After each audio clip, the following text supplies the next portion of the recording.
Growing up on Mount Hermeneutics, why does it feel like a person must be a theologian slash attorney to understand the Bible? Well, we're going to get into that, so keep it right here.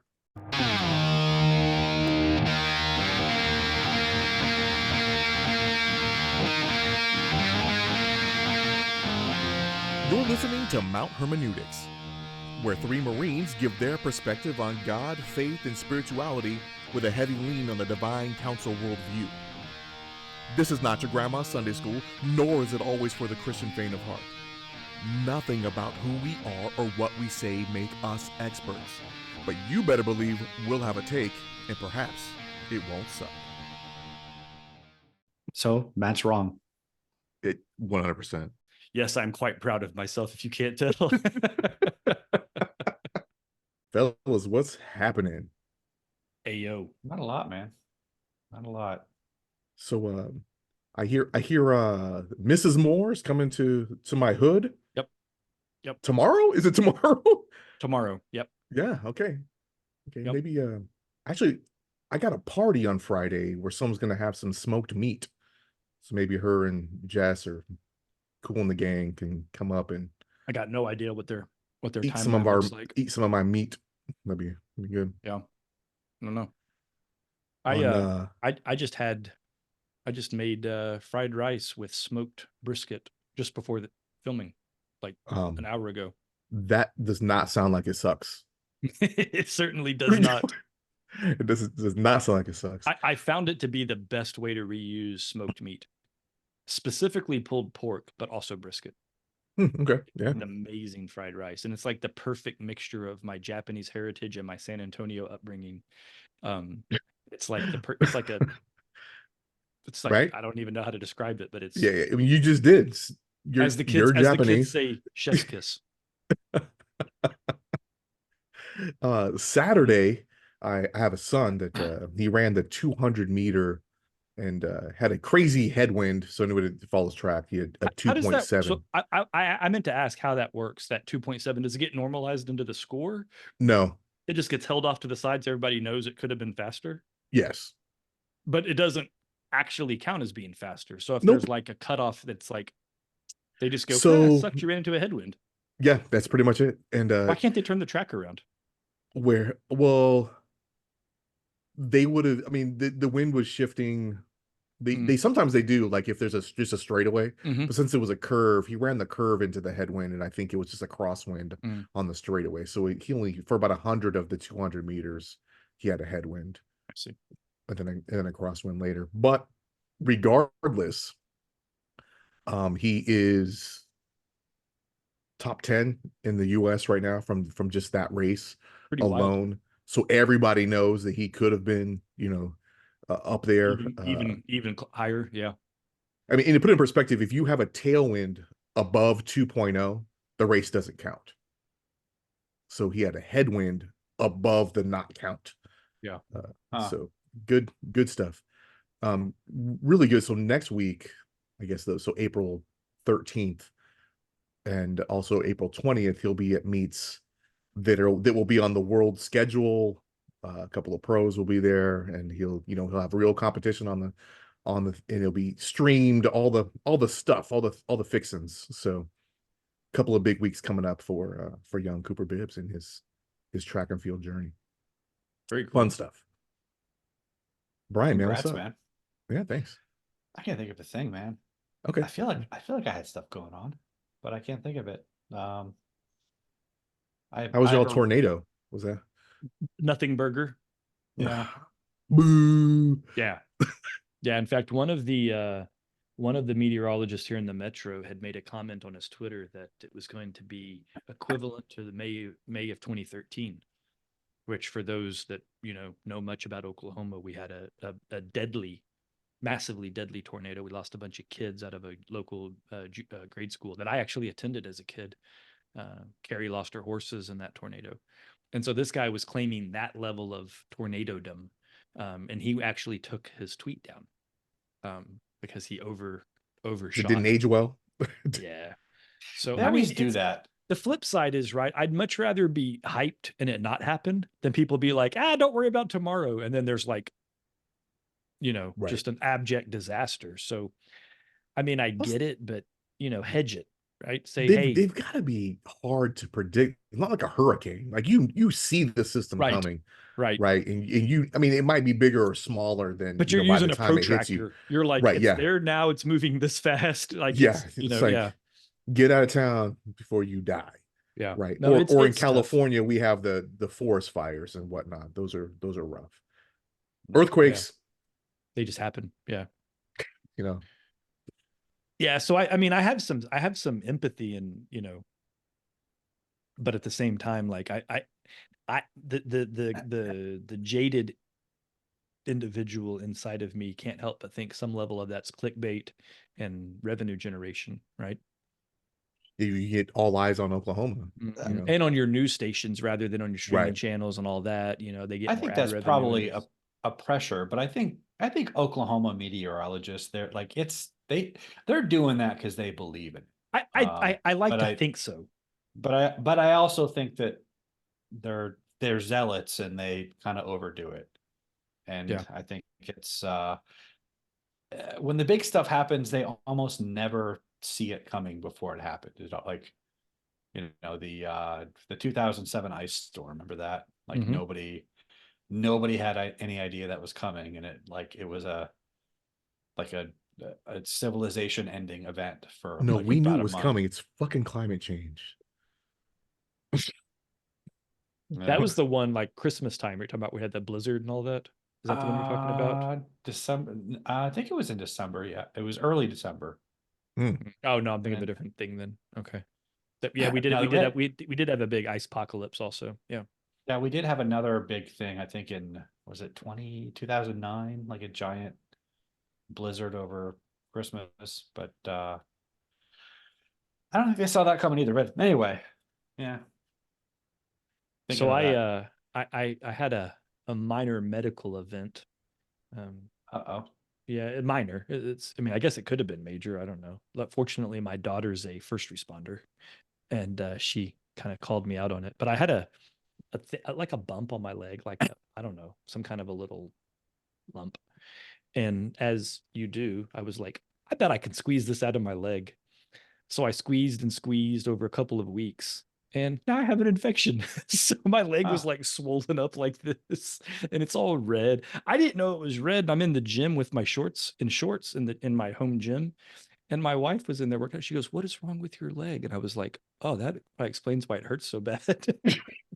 Huh. I'd been limping since Sunday, and this was last night. And then my daughter saw it. She was like, "Dad, you probably have cellulitis." And I'm like, "Nah, it's just angry because I was mashing on it." She's like, and she comes over and touches it. It's super hot. She's like, "It's holding heat, blah blah." I'm like, "I have to go to the doctor?" And she's like, "Yes." So did they amputate? No, not yet. Okay. Well, that was part of the follow-on conversation because for those that don't know, I shattered my right leg skydiving, and this was my left leg. So Carrie goes, Huh. "Is this your good leg?" And I said, "It was my good leg." That But is not the proper vernacular. It is now called the affected side or yeah, leg. look Not here, it's look, not it's not good or bad, okay? It's the affected. look. Don't accuse me of being an ableist. Like I'm all So kinds of disabled over here. you do still have the leg though. I do currently. Yeah, it's still Okay. attached, but Are I'm medicated now, so I've got some broadband antibiotics in my system. So hopefully it'll still be here next week. We'll see. all right, cool. So Okay, Greg. that's You know, probably my only a bummer and interesting thing that's congratulations going at the on. same Yeah, I time. mean, Like, yeah, I just I did what you do. I was like, I'm gonna squeeze on this. Don't do that. Apparently. Huh. And I apparently always do. I still have to have the lump removed, but I have to wait for it to heal first before I can go back to have it removed because of the infection. So yeah, yikes. anyway, it's Yeah. pretty gross. So So All right. the Bible, So yeah, so I think I started this conversation, so I'll kind of lead us into it. One of our listeners, John, had we'd gone back and forth. He was asking me questions, follow-ups, and kind of off of a couple of our shows and our topics. And he's like, "I don't get this. Why is that?" And I kind of answered. He goes, "Well, that's a circular answer. You only got that because of this." And that comes from way over here. And I was like, I know. And he was like, he goes, and so then we were kind of continuing the conversation, and it kind of led me down a path. And I think we've talked about this on the show before, but he was like, maybe this could be a whole show topic. He goes, because I'm kind of aggravated. And I was like, fair enough. And what he was getting at is that a lot of the deeper theological positions come from a lot of cross-examination, and it's not uncommon to hear a preacher or a theologian or a apologist or whatever say, well, you have to understand, in the time that it was written, this was a thing, so you have to understand that, and then you've got to jump over here and look at what Paul said over here, and then go back to Psalms and understand that, and then when you tie those two together, a plus b to the power of 7 divided by the root of the Torah, right? And then you get this answer over here. And it just feels like there's a lot of theological positions within Christianity that aren't simply derived from a small subset of the text. I think that's probably the thesis statement, if you will, of the point he was trying to make. And so Brian, to kind of start into this, the base question he asked was, is Sunday still the Sabbath, and are we allowed to work on the Sabbath? That was where it all started from, right? Okay. So we kind of went back and forth, and I'll let you dive into whether you think Sunday's still the Sabbath. But then he goes, and if it's the Sabbath, doesn't literally everybody at church work to make church happen on Sunday? So there's a whole bunch of people that are working that aren't supposed to be working. Do priests and altar boys and custodians and musicians, does that not count as work when they're doing their work to put on the event that is, worship service? And I was like, that's a fair point. Well, I mean, it certainly feels like work. And so anyway, that was kind of the starting question that continued to kind of drive some of the, what about this and what about that? And, I didn't write down all of the base questions that he was asking. I remember the Sabbath was the first one that led into it. he's probably yelling at you right now as he's listening. He's like, the fuck, Matt? That's like, not what I said. I said this, not that. Yeah. So anyway, Brian, I don't know if you want to jump on just that one thing first, and we can talk about it, but go ahead, Dre. It's kind of weird because at the same time that we have like this circular logic that happens all the time where we make these leaps, we also often take single verses and turn them into entire ways of life as well. Full-blown theological points. Right. We just out of context, just taking the thing. Well, it says this thing way back in the beginning that gets addressed later, but we ignore the fact that it got addressed. And there's not an example that really pops into my head of it. I've got one. I mean, we were talking about it in our chat earlier. It was the one about communion. Okay. So, and I pulled what I think is the verse. So the question that was posed in our chat with some other of our friends was, why is it that some Christian denominations withhold communion, or they have a closed communion, right? And they only allow members or known Christians, etc. And the verse that I pulled that I think is the rationale behind why they do this, by the way, I'm not saying I agree with that. I actually don't, but it is 1 Corinthians 11:27. And the quote is, whoever therefore eats the bread or drinks the cup of the Lord in an unworthy manner will be guilty concerning the body and blood of the Lord.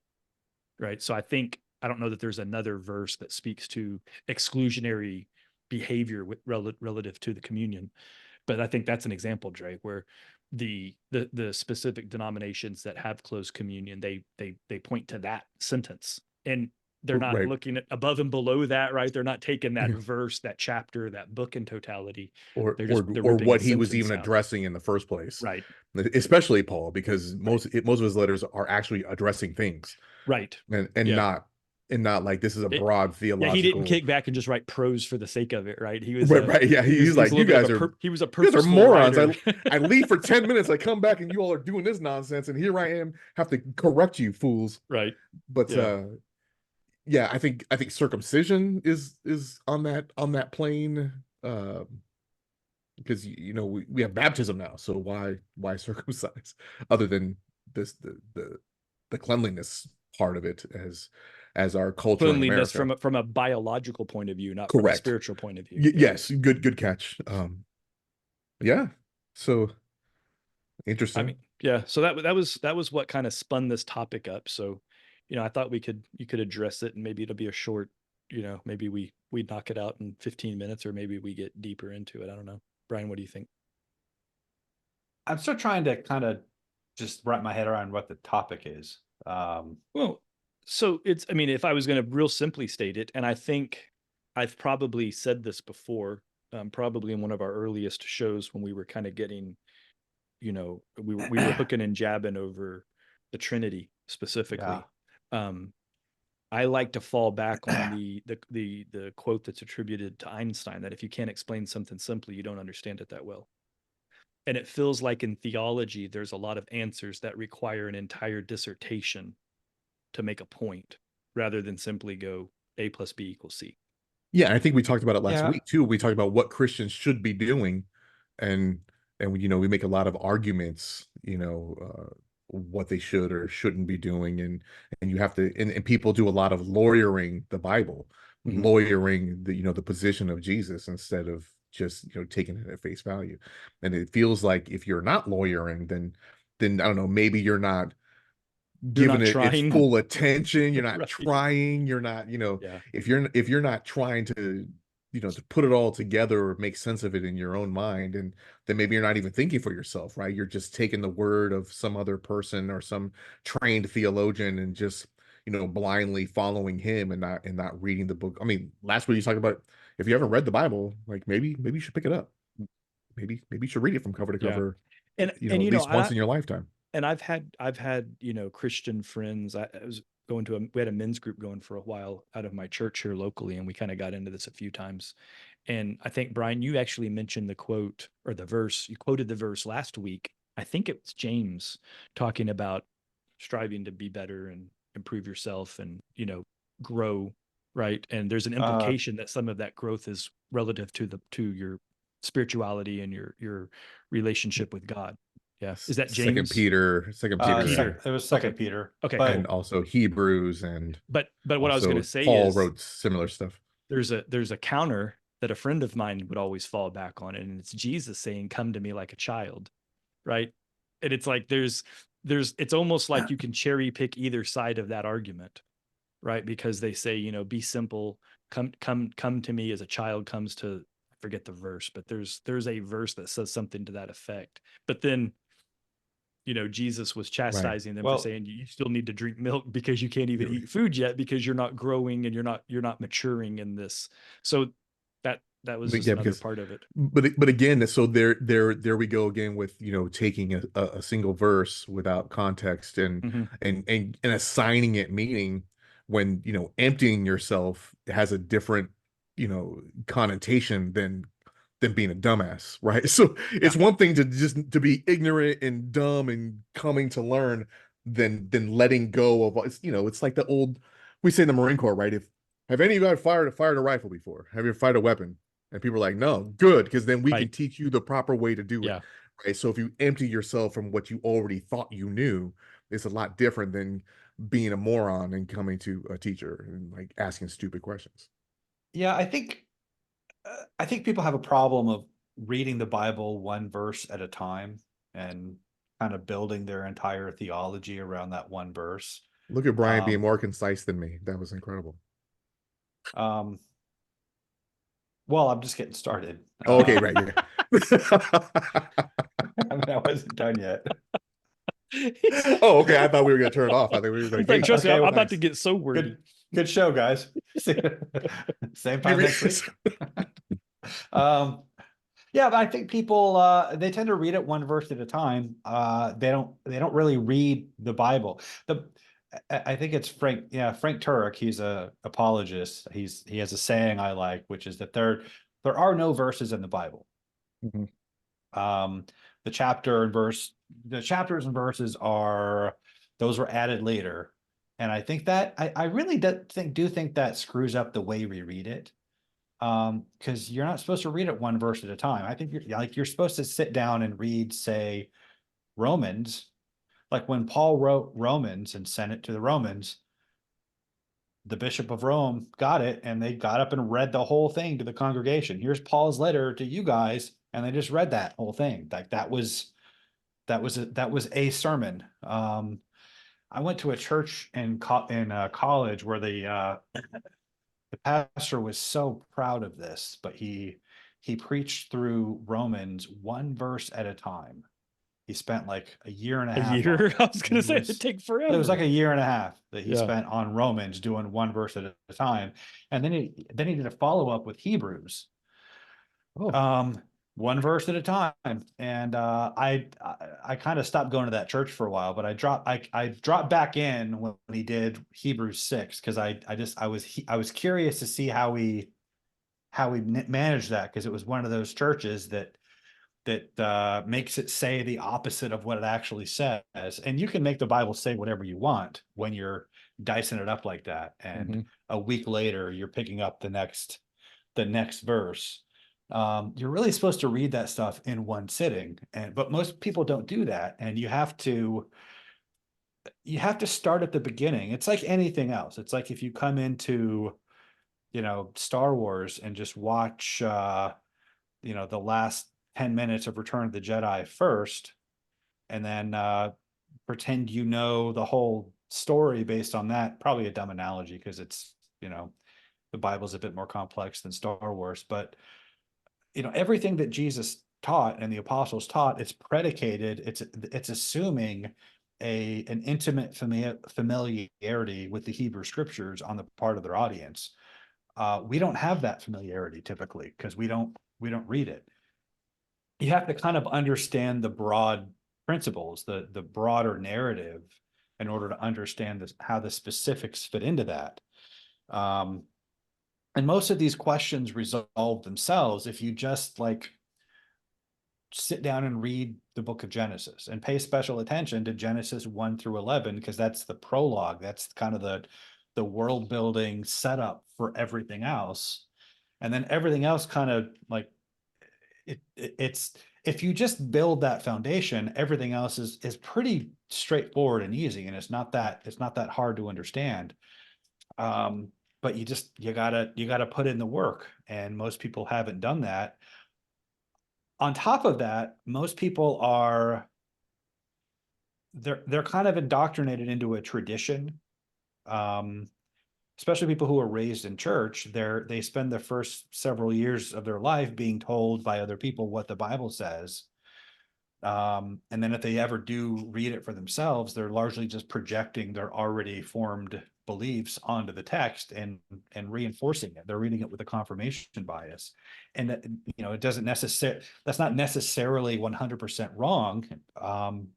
But with a lot of things, like the idea about, people read it with this idea that it's basic instructions before leaving Earth. It's there to tell you how to get to heaven when you die.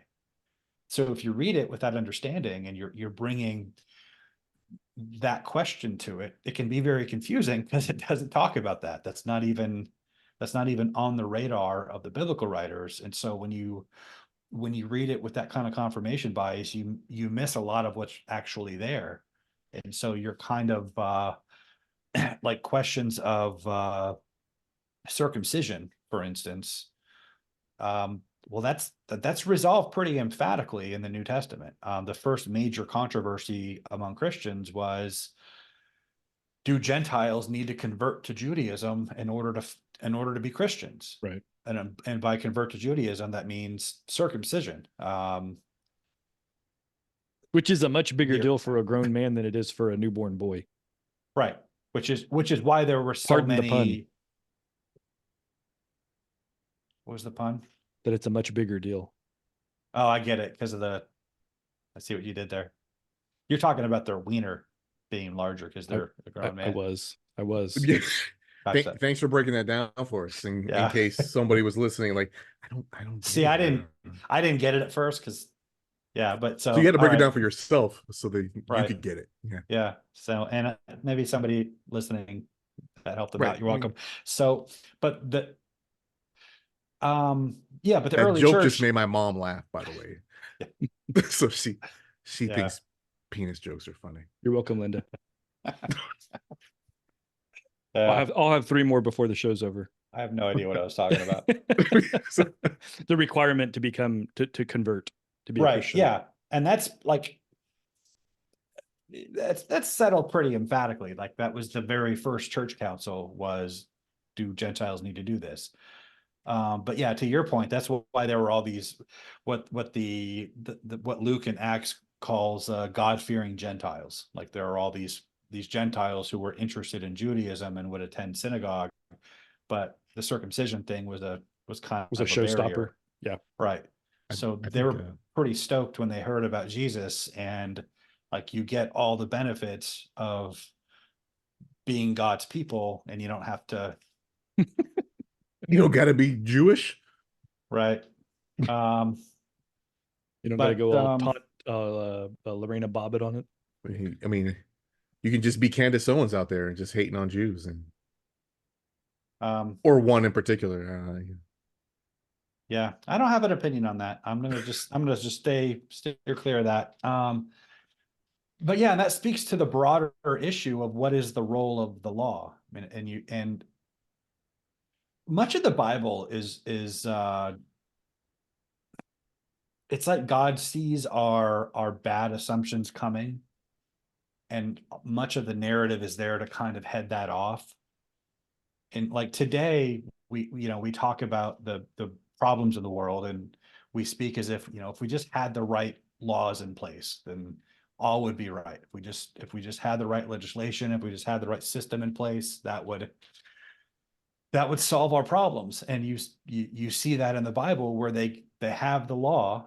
In the book of Exodus, they're given the 10 Commandments from God himself. They all enthusiastically sign off on that. Yeah, we're going to do that. 5 minutes later, Moses is on the mountain, and they've already made a golden cow Yeah. before he comes right. down. And they chuck all that. I feel like that's the wildest story in the Bible. Yeah. Hold on. I'm making a couple points here.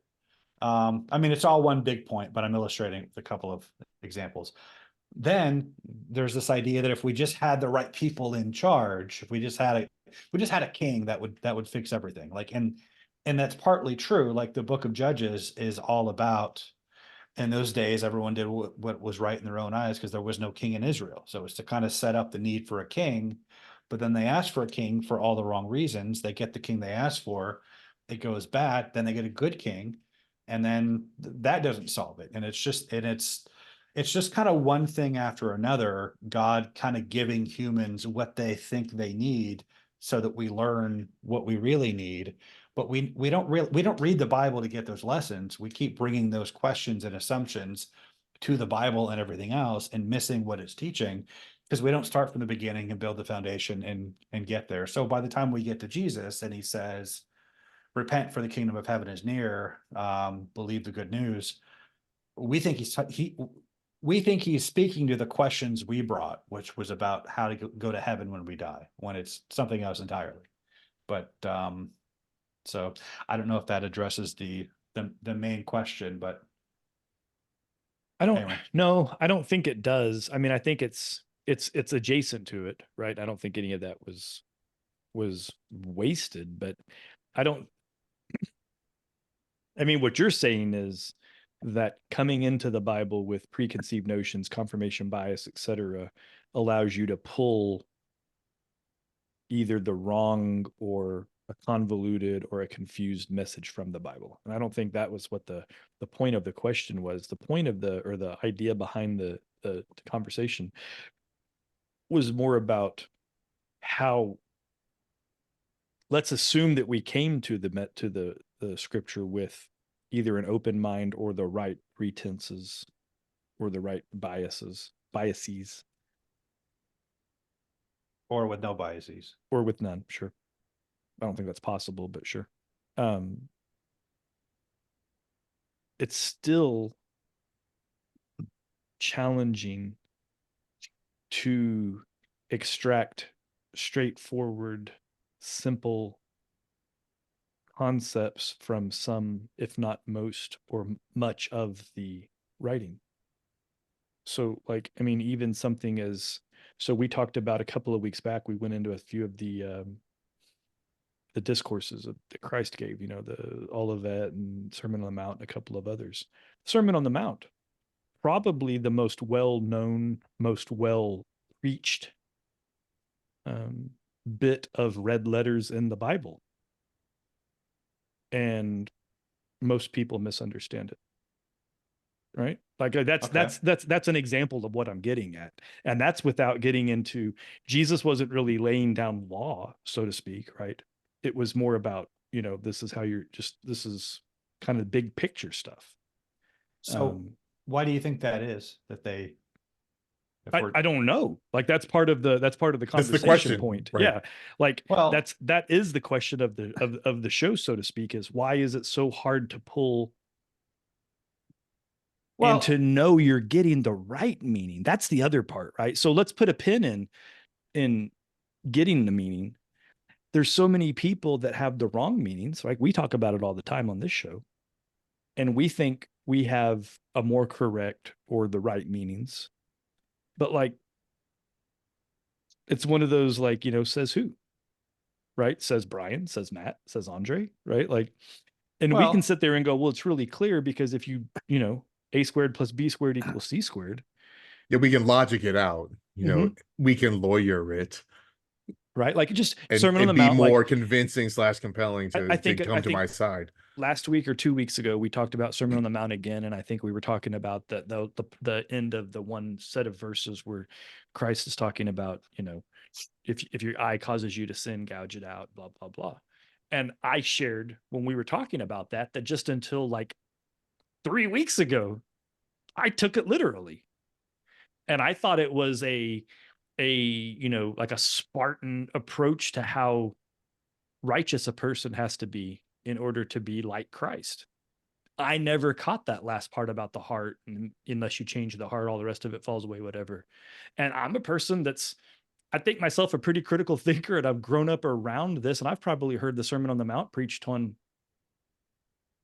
not exaggerating, 50 times. And you might have some reading and I've never had skills. Well, right. So, I mean, I genuinely think I'm smarter than the average bear, but I've never had a preacher preach it and then break it down to where it all made sense. And it only hit me just a couple of weeks ago as we were going through it yet again at my church. Right. And you were born in the 1900s. The mid to late 1900s, but yeah, I've been around for a minute. I've seen a thing or two. I know a thing or two. I don't know a thing or two. I don't know shit. It's like, well, would you agree that most people who read the Sermon on the Mount, they read it with something like, he's telling you how to get to heaven when you die? I don't know. I know that's a common, that you see that as like the primary problem with how people read it. I don't know that is even what I took the Sermon on the Mount to be. Okay. I mean, I'm just like, it was just Jesus preaching. To be honest, this is, and you and I, we touched on apologetics the other day, right? Children aren't raised in a church with an apologetics mindset. So there isn't always a terminal learning objective whenever you're taught something in Sunday school. I think we're onto something here. But my point is, the terminal learning objective isn't to get into heaven either. They don't say that. Listen, everybody, pay attention today because we're going to tell you how to get into heaven. They don't say that. Okay. So they just say, listen, this is what Jesus said. You should pay attention. And we're like, and then they say what Jesus said, and we're like, dope. I got. Or we're like, what? So what? Wait, I need to what? I'll never reach that. But I mean, that right there, let's unpackage that.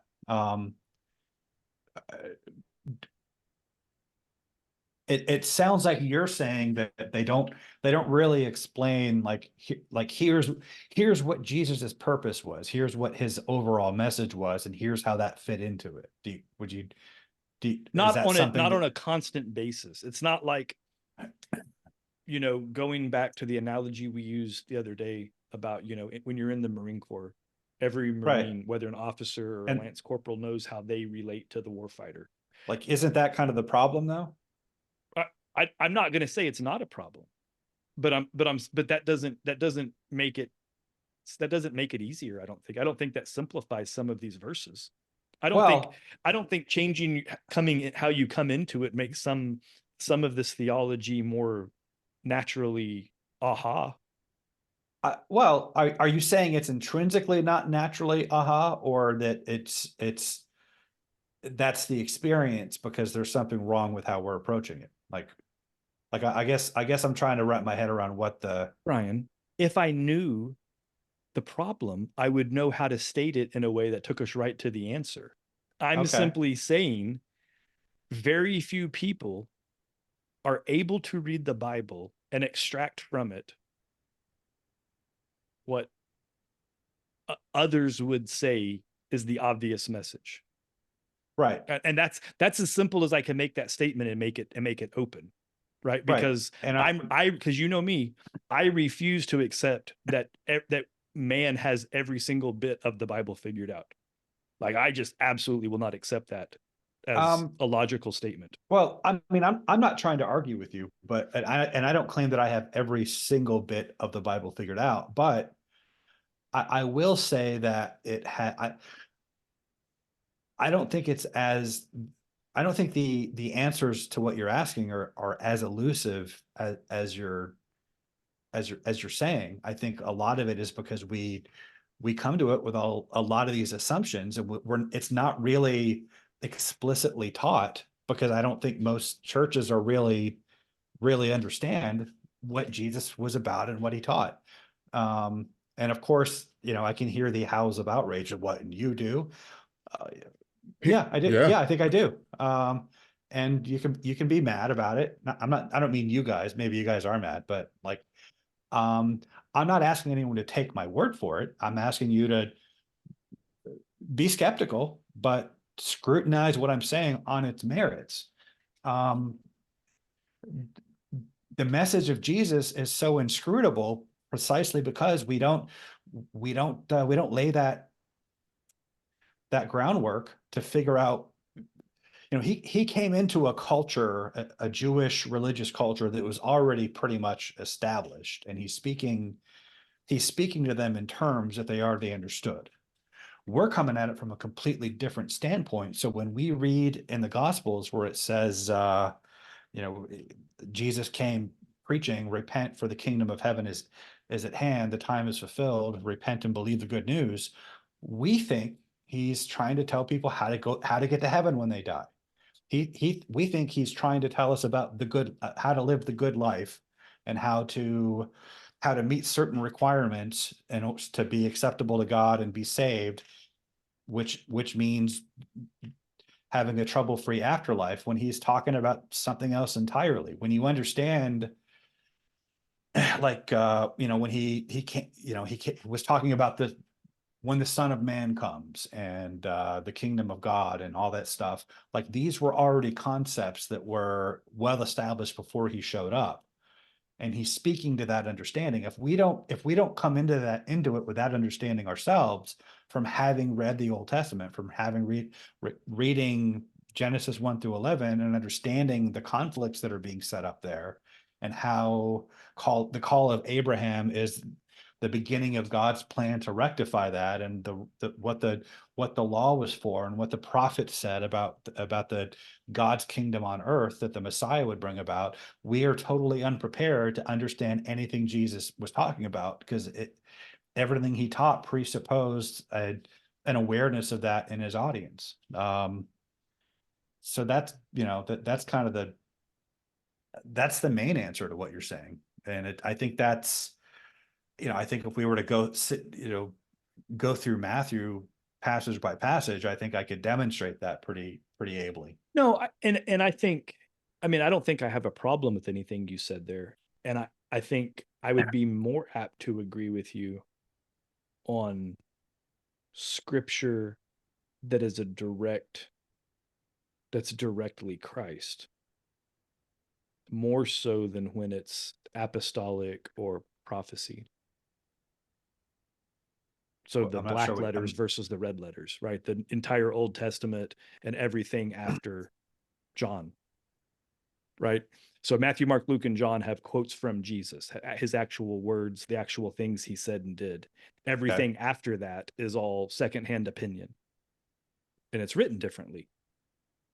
The Bible's those 4 books are markedly different than anything else in the Bible, because it is the actions and words of God embodied in Christ, right? Like that's a very different thing than a prophet writing, or just a bunch of old people writing things down to keep track of things, or guys that hung with the guy and now they're opining on what people are doing.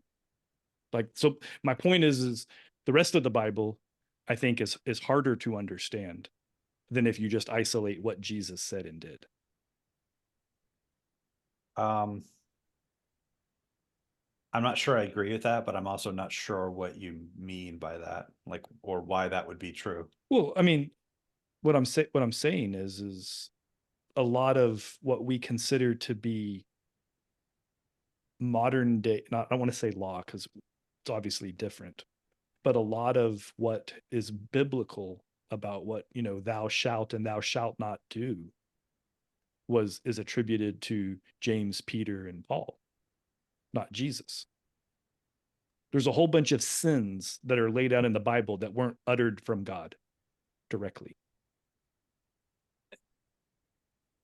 Sure, but like everything in the Gospels, you're getting that from the apostles. Like that's I know, that's but their like but it's theoretically direct. Like it's like a news reporter saying, "Here I am, right here. I'm watching Jesus. Holy crap, he just slapped that guy," right? Like that's supposedly what's happening in the first 4 Gospels. After that, it's somebody sitting down and just being like, "So one day I was there and we did some things and some stuff, and like that, you should be doing this, this, this, and this," right? And I'm not saying it's wrong. This is don't misunderstand what I'm saying. I'm not saying that we shouldn't consider it to be valid.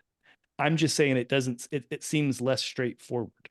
That's all. Yeah, there's a Like different using Paul's cadence. letters to the Right. Colossians and the Ephesians and sure. all of them, and then trying to use that and use a corrective letter to people that I can't identify or nor much less identify with.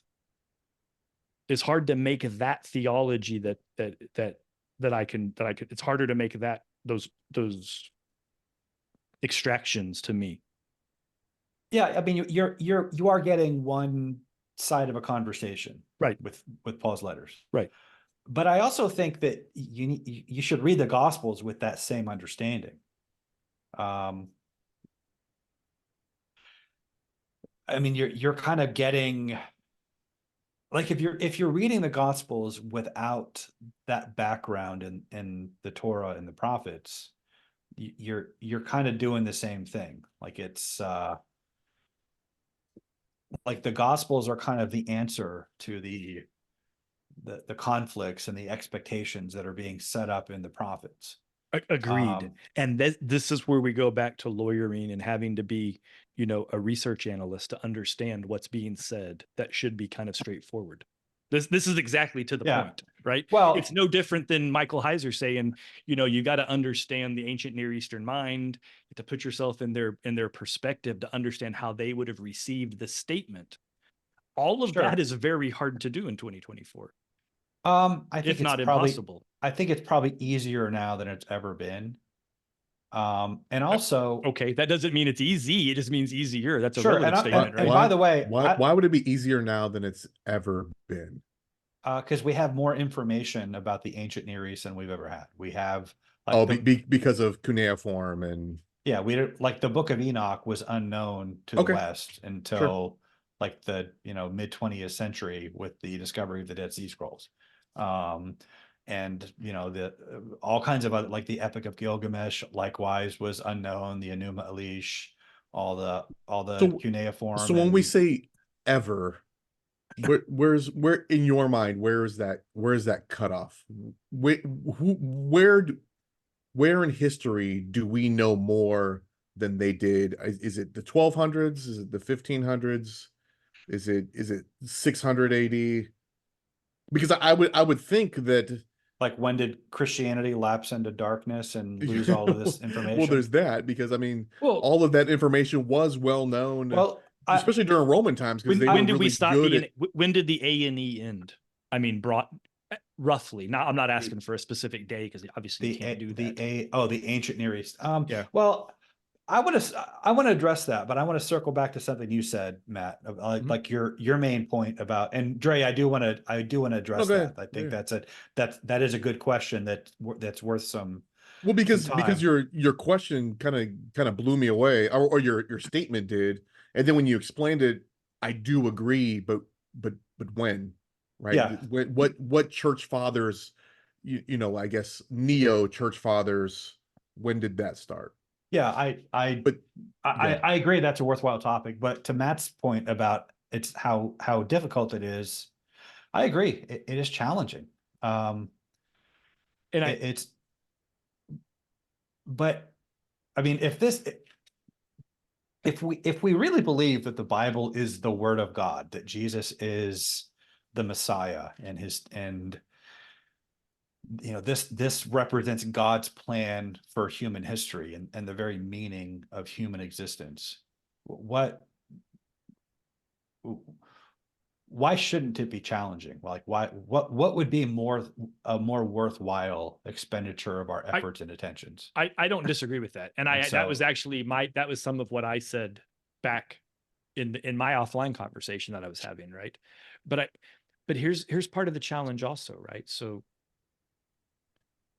you made a statement, it's easier, we know more now, or it's easier to do it now than it ever was before. Couple of sessions back, we're talking about Dune. And we joked about the spoiler that you instantly led with, right? And your genuine response was, come on, guys, the books have been out since the 60s. Brother, trust me, no one has read those books. Like the number of people that have read those books compared to the number of people that went to see the movie is going to be a stunningly small ratio. Okay.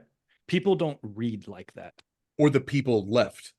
All right. When the books came out, maybe they're no longer with us. Right. Yeah. Yeah. But I think there's, I say this with the spirit that I'm offering it. I think you sometimes lose sight of the fact of how much you read compared to the average person. And the point of my argument is, so you're not still mad about that spoiler?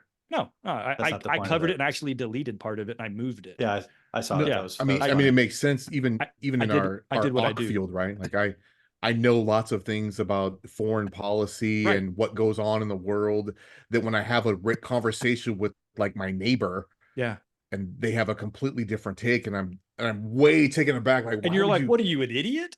And then you're like, but the thing is, they really just don't know, right? Or they have a take based on what they've been given, and not necessarily what's happened. And this we're getting to the heart actually of what I was trying to make my initial point. Maybe I just did it really sloppy or clumsily. When I say lawyering, I don't so much mean arguing for the sake of arguing. I'm more talking about having done all of the educational background to be an attorney and to understand the outline of law so that you can be able to interpret properly. That's Barracks really lawyers. more of what I mean. You know what I mean? All of us are barracks lawyers when it comes to the Bible. So whenever you specifically, not you generally, I think when Brian Irvin reads into a biblical text, you have a considerably deeper amount of background and education on the subject matter, which brings you to an understanding either more readily or quicker, or or maybe you're wrong, or deeper than an average person who picks up the book and tries to read it. Now, what you said, I agree with 100%. Kind of like works without, faith without works is dead. If you are a Christian, why would you not want to dig deeper into this book and understand God more intimately and close? I agree. That's why we do this. This is the three of us' attempt to do this, right? But for a person who is illiterate, has learning disabilities, is genuinely stupid, their ability to extract the deep, rich theology from the Bible is going to be considerably more difficult, if not impossible. And this is where I'm struggling. I'm Okay. not talking about for me, right? But if, a person on a much lower reading comprehension skill set level that doesn't remember things well, has some kind of, dyslexia, learning disability, whatever, and they just want to read the Bible, but it's just really freaking hard for them, they might never get anything out of it because it requires so much back and forth. And well, you made the comment, you have to understand the prophets and things that they said so that you can understand when so and so said this, he was making an allusion to this, or he was directly quoting, Daniel or whatever. A lot of that is not as simple as Yeah. you or others Not only that, you have to might find it understand to be. Greek history and Roman history, and then all the church fathers, all the people that kind of brought it into existence after Christ and the apostles went away. And then what the church transformed into, which gets to my question to Brian earlier. Like, I think not until I started reading church fathers did I even understand Christianity at all. Like, That's because I had exactly what I'm zero saying. Yeah. background on any of that stuff. And when you start even I mean, how many of the scholars that we've read or listened to that said, hey, until they read the Greek version, but they didn't get it, Right. right? All of a sudden, a lot of even a guy like Ehrman, who he's like, well, I read the Greek version. I'm like, oh man, this is so much more rich and expansive than what we read in our English translations. That if only you've read English or only you've read the King James version with no background of ancient Near East Well, or that contemporary or even the Second Temple period, that's something I'm completely lost on, right? That's I'm learning as we go from this podcast, picking up things from the Second Temple period. about that thing the other day between the three of us and me hitting the understanding of tetelestai that Right. Christ said on the that's one of the most powerful things I've ever heard or read. Yes. But I Right. never read that in Greek. I read it in King James. It Yeah. is Right. finished. Okay, cool. And even if I heard the word in Greek, now you have to tell me what that word means in the Right. context that Right. it's used in. And when that guy gave a 50-second, let me like, restate that real brief for the listeners, because I don't want to throw something weird out there. So there was a reel, and the second to last thing that Jesus said when he was on the cross, he said, the way most of us have read it in most translations, he says, "It is finished," and then he says, "Father, I Into your hands I commit my spirit. I commit my soul or my spirit," right? That's like the last thing he says before he passes. Well, this guy on this reel said, well, what he actually said, instead of saying "it is finished," he said tetelestai, which is Greek. And he points out that there are three different ways to use the word tetelestai. It can be used as a business transaction term that means the terms of the deal are completed, right? It can be used as a legal court conversation point to say that the debt has been paid, or if you did something wrong and you had to be punished and you did all the things, you did your community service work, tetelestai. And then the third one was a military usage to describe the cessation of a military operation, right? So when he breaks all of that down and then talks about how what Christ did on the cross was all three of those things, he was completing the spiritual battle against the powers of evil, to save us from that war that's ongoing. It was to pay our blood debt for our sins, and it was also to I went backwards, so I just lost my train of thought. What was the first one? It was the Victory. victory. It was, we've won, it's done. But I mean, that makes it that much more powerful than "it is finished." Like, I mean, "it is Yeah. finished" always sounded okay.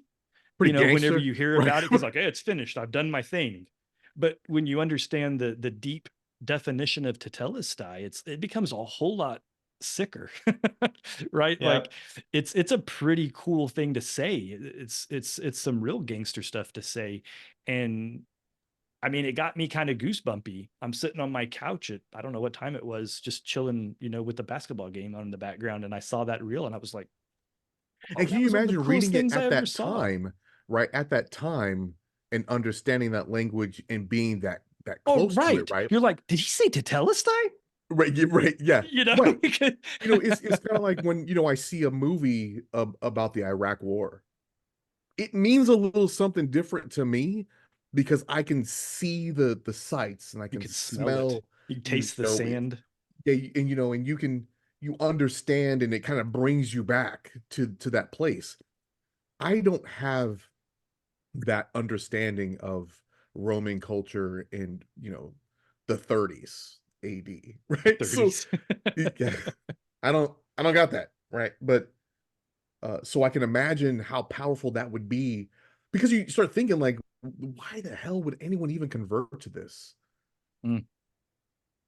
So then when I start thinking about it in those terms, at that time, with that powerful of a lesson, it brings me back to something. If somebody told me something of the 90s, it hits my daughter Briar a lot different than it hits me, even seeing a movie that takes place in the 90s. Mm-hmm.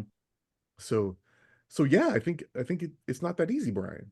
Not that And, easy to understand. and when I say that, Brian, I don't mean that as an indictment on you. Or I'm not. It's not in any way an attack. I'm just trying to like explain. I'm Yeah. putting myself in the shoes of the average dude, Sure. right? And then I've got you going, Matt. It's simple. You just got to understand that he said this, and Well, this guy did this, and this guy did that. And I'm like, well, I I didn't know said that all it. those things happened. I said it's simple. I didn't say it's easy. Um, those are two different things. It is. It There are is two different things. It's like losing weight, right? Like it's really simple to lose weight. It's right. just really hard to do. I mean, you have to go back and like read Genesis to start with, and you have to do it with what Einstein calls the beginner's mind, which means you dump all your preconceptions and you read it on its own, and your agendas and your your prejudices, and you read it on its own terms. Mm-hmm. And it's actually like it's difficult, but it's a joy to do this. But we don't You know its own terms, Brian. That's what we're trying to say the last 15, 20 minutes, is that Sure, those but terms are really hard for us to dig into, because we bring, you can empty yourself all you want to. You can't put yourself in the mindset of a Near Eastern ancient person yeah. without seeing all the exterior of that. I guess I'm not like I'm not asking this to argue. I'm just trying to understand like what the discussion is. Like what is it you're trying to convey by pointing out the difficulty of it? Like what is it you want me to understand about that? Well, I don't know that there was something specifically. I think it was a broad conversation, and I hate that I didn't take notes to kind of, because there was like 3 or 4 specific Yeah. points that were part of this conversation. I should have written those down. Hey, listeners, are there what specific things within the Bible do you have it challenge understanding or drawing the meaning out of? Anybody got any ideas? Throw them in the comments, And maybe and we'll use it as an and entire we topic. can revisit this. Yeah, maybe I didn't do a good enough job in coming in with point A, B, and C and D. I just kind of had the basic storyboard. But I mean, Yeah. we could jump to the one of the Sabbath and talk about that, because that was the one that started the dialogue Yeah. with John and myself. But I do want to just state for the record, like I'm not, and I don't know if you guys were necessarily implying this, but I'm not beating people up for not knowing the Bible as well as I do. And I don't mean to, well, I'm not beating up like your garden variety churchgoer for that. I do beat up pastors for that. I've been a Christian for 28 years. I didn't start out with my present level of knowledge of the Bible. Right. I spent decades, learning it. I spent, I I had the benefit of becoming a Christian while I was in the Marine Corps, and I had only limited, I'd go to church every Sunday while I was in garrison. I'd get deployed for months at a time, and I just had little else to do but read my Bible. And I probably read through the Bible from beginning to end 2 or 3 times before I got out of the Marine Corps a few years later. And then I went to Israel, and that kind of helped. But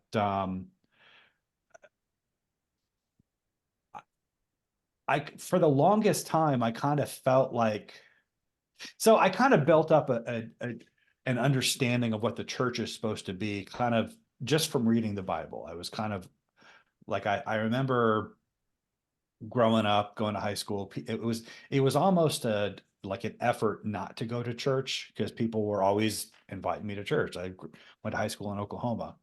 I just didn't really have the interest, and they didn't really give me satisfying answers when I asked them questions about it. Then I became a Christian, and I kind of got this idea of what the church is supposed to be just from reading the Bible on my own. Then I get back to Oklahoma, and I expect it to be sort of like to be a homecoming, just like, all those years of resisting going. Now I'm a Christian. I should fit right in now. I should, finally have a home to come to in the church in Oklahoma. But it was so, just the difference between what I read about in the New Testament and what I experienced of the church was such a vast, gaping disparity. I thought the problem must be me. Because it seems like we're not reading the same Bible. It seems like they're seeing things in there that I just don't see. Things I see, they're not seeing. So the problem must be, what are the odds that Christianity's kind of chugging along for 2,000 years and getting it wrong, and then I show up and have it and figure out that, and get it right. That's obviously crazy. So I just kind of assume the problem must be me, and I need to figure that out. As time went on, though, I kind of came to terms with the fact that no, it's not the problem's not me. It's I'm not actually dumber than everybody else. When I stopped resisting that, when I started just accepting the fact that I don't have to conform to the church, the Bible kind of started to make more sense to me. And I realized that much of what the church had been teaching me was, the church was largely more of a hindrance to understanding the Bible than an aid to it. And I think that's probably one of the biggest problems. But even with that, like, it didn't really, a few years ago, I felt like, probably around, I don't know, 2012, 2013, I felt like I had a pretty good handle on what the Bible was about, but I had a lot of trouble with like Genesis 4 through 11. Like, it just seemed like it was just these really weird stories that I didn't understand how they fit into the rest of it. And I remember praying about it and just asking that, God would just sort of give me kind of an understanding of what that is, and how does it fit in there. Let's kind of just, I was trying to just wrap my head around the Bible as a whole. And that was kind of the thing that was stopping me from it clicking. So I prayed about that, and very soon after, I discovered, just like somebody on Facebook, like that day, like posted something about the scholar John Walton and his Lost World series. And then soon after that, Michael Heiser and the Divine Council Worldview. And it was only then that it all just kind of clicked for me. And like, I don't feel I feel blessed that I was reading a different Bible than everybody else all that time, because as it turns out, I wasn't wrong. But I mean, I think that's, so if I seem like I'm beating up individual Christians for not knowing the Bible as well as me, well, one, I didn't just, I wasn't just born with the present level of knowledge, but two, the church is supposed to be there to facilitate knowledge of the Bible. It's very often a hindrance to it. I think that's the problem. This is kind of inadvertently the other half of our last podcast about what the church should be doing. I don't know if you planned it that way, Matt, but it worked out pretty well that way. No, but, we'll call it divine intervention. Yeah, but I think, I mean, I get what you're saying. First, I mean, and by the way, I agree everything with specifically about, the Genesis stuff and making it all make sense and tying it together, because I think I had that stuck in my crawl going all the way back to like 94. Maybe it was 95, but it was at least 1995. I've had Genesis 6 bugging me, and I didn't know what to do with it. So when I found the divine counsel concept, and it all started kind of falling into place, I was like, and then it kind of, for me, it was kind of like that was keeping me from digging deeper, because I was so stuck on that. I was having some kind of paralysis, but in fairness, I was also just being a bad Christian, and I wasn't spending any of my free time attempting to deal with it. But I think I would good-naturedly point out to you that while you're right about your concerns and challenges with the church relative to your read of the Bible, a lot of that is also tied to your personality type, and that you're a comic book fanboy, and you've never been happy with any movie adaptation of any book that you love, by and large. that's not true. I said by and large. As a rule, you are less happy with the visual adaptation than the book version, because you're, again, this is going back to the point of you're a very your reading is very, I don't know what the right word is I'm looking for, but you draw a lot out of what you read. And then when you look up to see it represented, you're like, that's not what it said in the book. The book was very clear. It was supposed to do this, this, this, and this, and you've screwed it up. Right. So I would suggest or offer that your experiences with the church is probably, it's much more serious. I'm not trying to minimize it or make a joke about it and compare this to like Star Wars, right? The church is Hollywood. Or producers that all or suck. Lord of the Rings or something, right? But it right. kind of is at the same time, because it's humans trying to take something they read and turn it into something for mass consumption, right? That's, Well, I mean, that's what's going on. I don't take that as a trivialization. I mean, I have, pop culture stuff in my background, because I think, as dorky as it might sound, these stories matter. That's how we learn values, and that's what Right. civilizations are built out of, is stories, and the stories we tell matter. And we often, when a story in its original version doesn't meet the values we have, we mutilate the story to fit our values. Zack Snyder, or we decide to push a new agenda, and so we use the supposed story so that we can repackage it and push a new story within the story. Zack Snyder does not understand. Looking at you, Kathleen Kennedy. Superman and Batman. Right. Joe Biden does not understand Jesus. Jesus would not be down with Trans Day of Visibility. Right. That's just a fact. Right. Wow. Period, let alone on Easter. Especially on Easter, yeah. But period. He let me know that I wasn't black. So Joe Biden did. That's exactly how I found out. That I wasn't black? Yeah, no, that I wasn't black. Oh, is it? You mean I'm not black? That was my response to that. But to the broader issue, though, we've been talking about the 5 discourses of Matthew, and did I talk about the parabolic discourse in a previous podcast? Parabolic, like the antenna? Matthew or like the 13, mathematical graphing equation? Matthew 13 through 17. Matthew 13 starts with him telling parables. He tells the disciples, I give you the secrets to the kingdom of heaven, but to the rest I speak in parables, so that they may be ever seeing, but never perceiving, ever hearing, never understanding, so that in them is fulfilled the prophecy of Isaiah.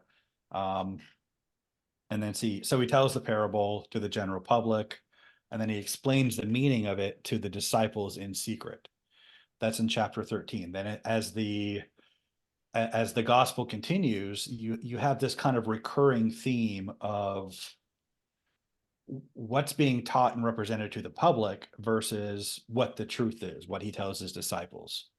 And at one point he confronts the Pharisees, because the Pharisees ask him, why don't your disciples follow the traditions of the elders? And he tells them, well, why do you set aside the word of God for the sake of your traditions?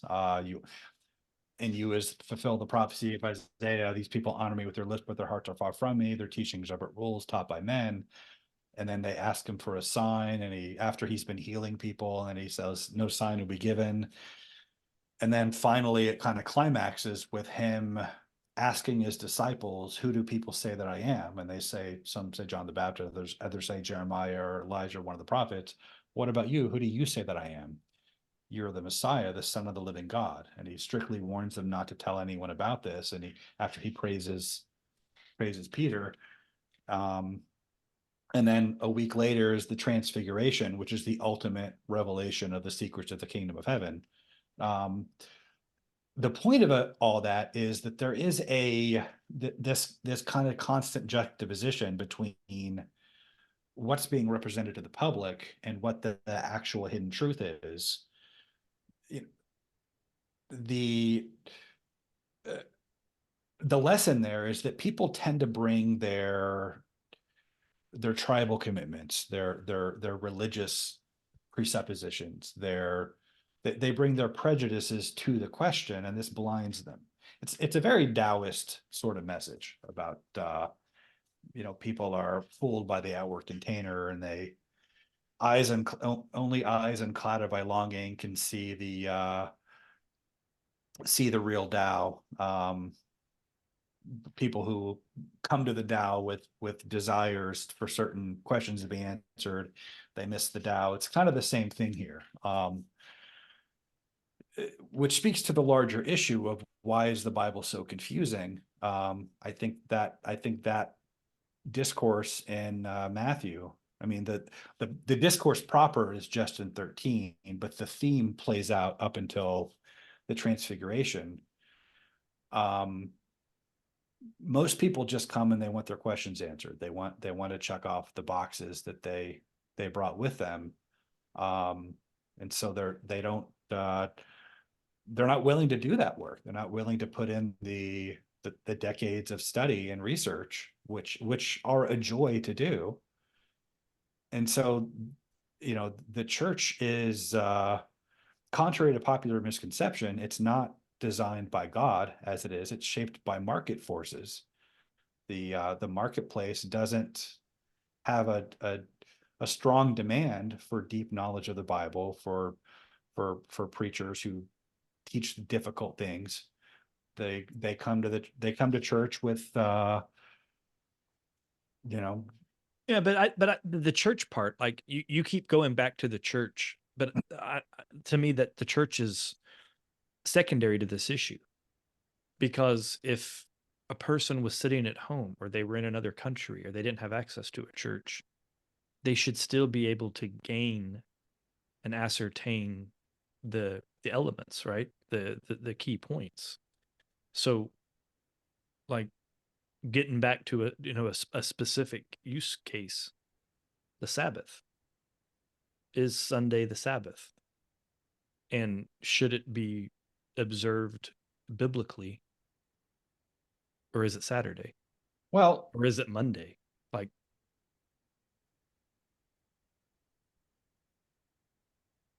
I fundamentally disagree with everything you just said. I asked a bunch of questions. How do you disagree with Everything. my questions? Well, that the idea that the church is secondary, church is primary. All of this is supposed to be done in community. There are no, which is, I know is ironic coming from me because I don't go to church and I'm always talking about how the church is apostate.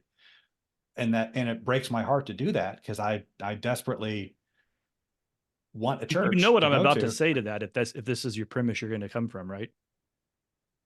But my point is, You the realize church- the irony of you saying that the church is necessary to understand the Bible and you don't go to church, but you claim to understand the Bible better than the church? I just pointed out the irony that He this did is just say that. ironic.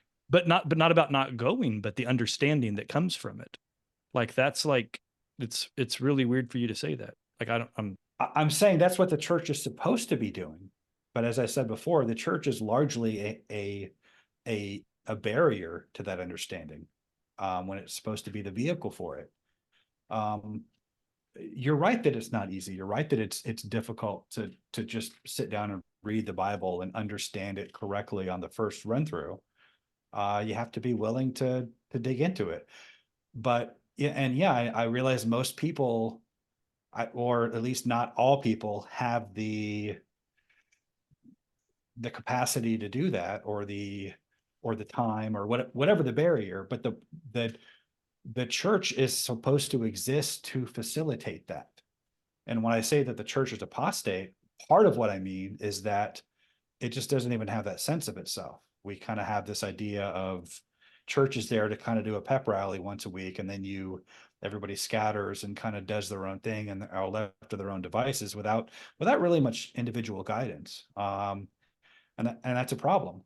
But you also keep talking about how it's, I think you said a minute or two ago how it should be easy. It should be, why should it be easy? I don't know that I said why would you- easy, but it should be doable.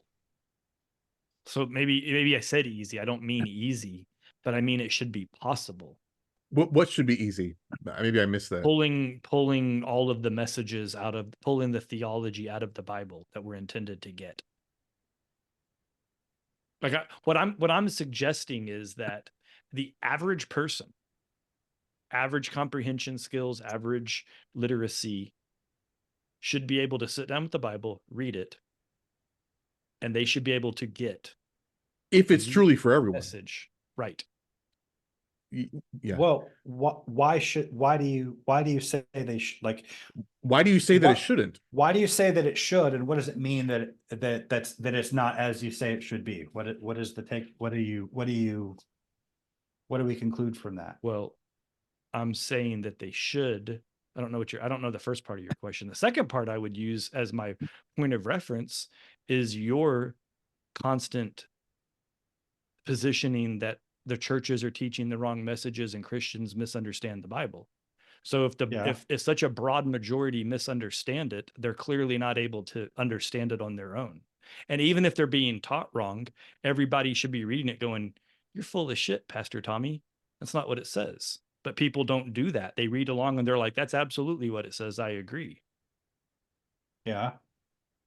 And so I'm saying, why is this the case? And Right. and I'm saying, And if that's true, why is the I'm church addressing wrong? it. And I'm you're addressing right. it from a critical reading perspective. And your response to my complaint, and I'm using complaint in the legalist sense, right? My complaint is it's too hard to get the message. And your answer is, well, it's because the churches all suck. Well, the churches possibly suck because they didn't understand the writing. I understand your secondary point that it's a marketplace issue, but that's not an acceptable answer for all churches. It's an acceptable answer for some, if not many. But like, that's not an okay answer to tell me that every single theologian on planet Earth doesn't understand the Bible enough to put a church together that's meaningful and is appropriate. So, okay, let's say this is just in the interest of understanding the point you're making. Let's say I agree with you with everything you just said. Absolutely, you're right. Now what? What's the takeaway from that? I don't know. That's my question.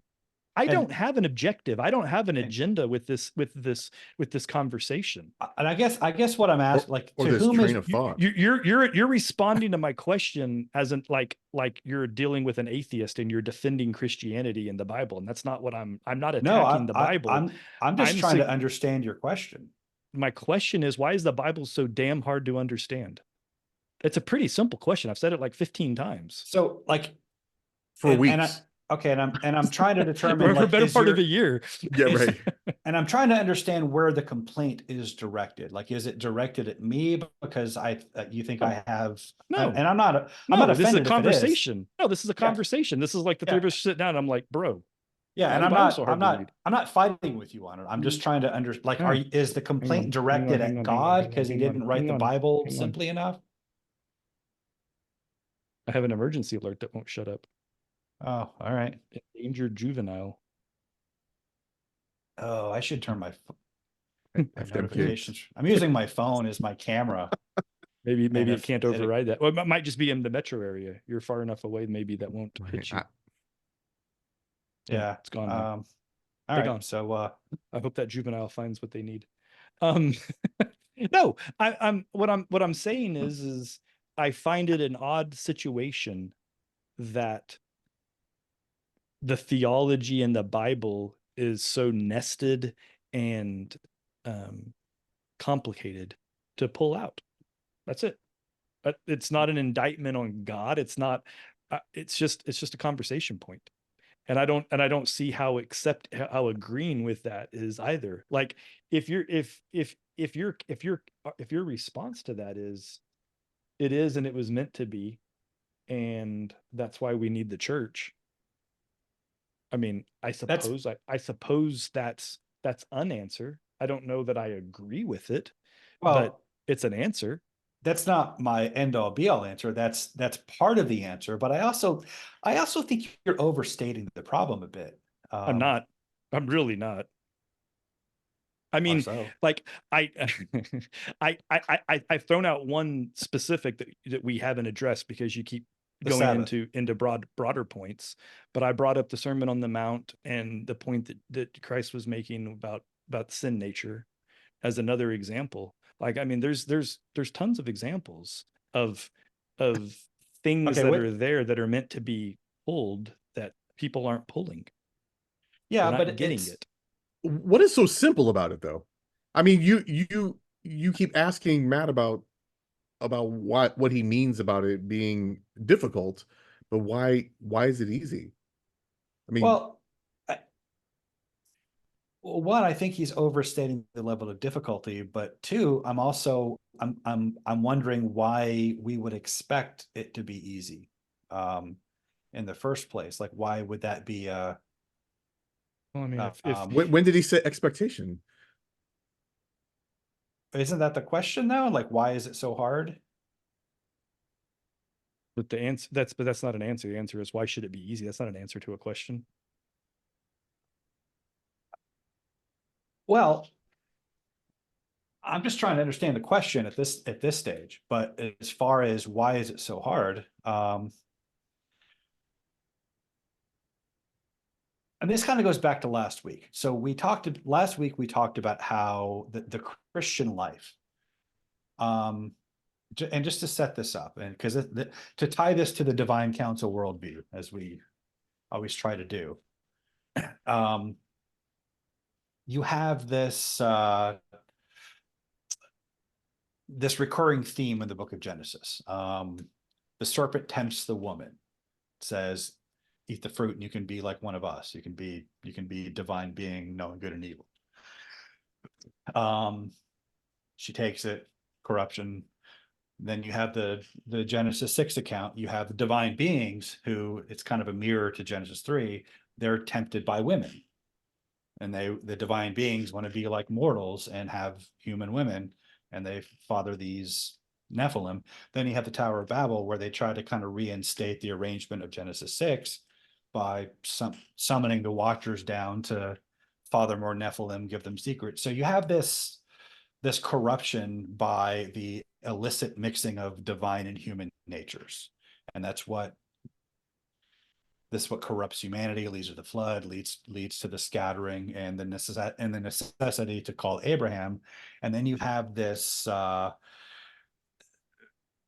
this kind of opposite progression of God coming into human nature, first by dwelling with the Israelites through the tabernacle, then with the temple, then with Jesus himself, to make the new temple, the church, to put his nature into us. That's the whole point of the gospel, is for God's nature to get into us, to redeem us and restore us, and to perfect humanity.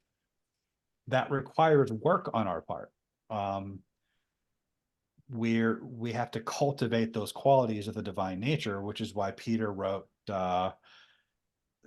he through his promises, we participate in the divine nature so we can escape the corruption of the world caused by our appetites. Therefore, make every effort to add to your faith excellence. The Greek is arete. It's a technical term that's worth exploring on your own if you want to look it up. To arete, knowledge, to knowledge, self-mastery, to self-mastery, perseverance, godliness, brotherly kindness, love. But the Christian life is work. In my own experience, and I think this is pretty common for people who do study the Bible, that work of trying to understand the Bible by studying its cultural context, by studying the history surrounding it, by when I read through the Bible the first couple times, I wanted to see how the story continued, and that kind of gave me this insatiable obsession with history, with church history, with Roman history, and then going back into Greek history and Persian and ancient Near Eastern history. And it just the very effort to understand the Bible awakens this interest in history and ancient foreign cultures, and it gives you a perspective on the human condition that I wouldn't otherwise have if I just wanted to go to church to get my weekly shot in the arm of moral therapeutic deism. And I think that's part of why it's hard. It's supposed to be difficult because it's like, why are weights heavy? Because that's how your muscles get stronger. So can I say that was a good answer to the question? But sure. But I don't know that you synthesize it into a way that you're even aware that you've answered it. But like, that's an answer. To me, the answer to the question is because it's about the journey, not about the result. And when you genuinely are interested in something, it's natural to want to learn more about it. Right? Like, that to me is the answer. And if it was designed, it's almost as if, for me personally, like, my perspective of this is that it's almost like the Bible was like a fishing hook, right? And when I finally got fully hooked, then it pulls me along, and the analogy kind of falls apart, but like the nibble turned into being hooked, which then turns into being fully caught. You started to go down the path of exercise, weightlifting, that kind of thing. I think that's also a similar thing, right? If everybody got into weightlifting with the intention of being Mr. Olympia, not many people would lift weights, right? Because not many people are going to be Mr. Olympia. But if you enjoy the process of exercising and lifting, and you like the stress and the strain, and then the incremental results are also rewarding, that keeps you on that path, right? Yeah, but Just I don't think God's being better, purpose. feeling better, looking better. I think that our culture kind of squashes that quest for learning because we take Christianity for granted.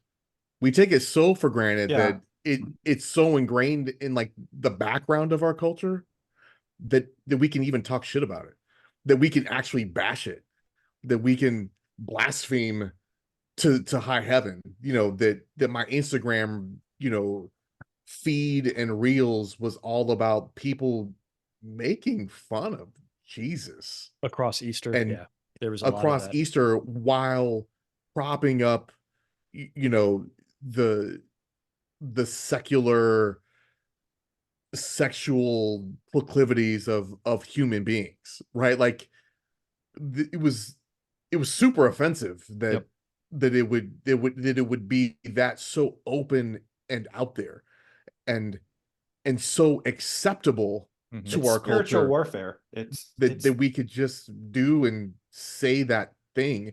Even if you don't believe in Christianity, we talk about so much about safe spaces and being, respectful and inclusive, as long as it's not about Christianity. We're totally inclusive as long as it's not them, right? We can yeah. exclude them, we can Well, bash them.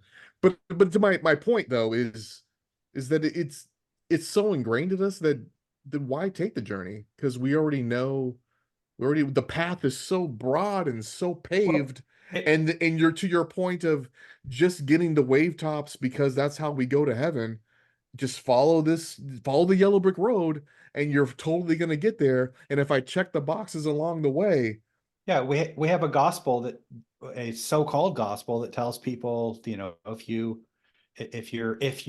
accept Jesus into your heart, you've arrived. That's the finish line. You got your hand stamped. And no, that's the starting point. That's the starting point. Yeah, But and by the way, this is the answer that I gave John when we were talking about it. Like that, this was where I ended up at with, I said, hey, look, why wouldn't you want to? Right? Like if this was something you were really proclaiming, right? Why wouldn't you want to get deeper in it? Like when people pick up new hobbies, they always become nerds about that hobby, right? Like right. I started skydiving. Next thing, after my first 2 skydiving lessons, I'm on an airplane reading a book about piloting a parachute, right? Like how to pilot your wing. And I happened to be sitting next to a pilot. And they were like, what are you reading? Because they saw some of the diagrams. And I was like, oh, I just started skydiving. They were like, word?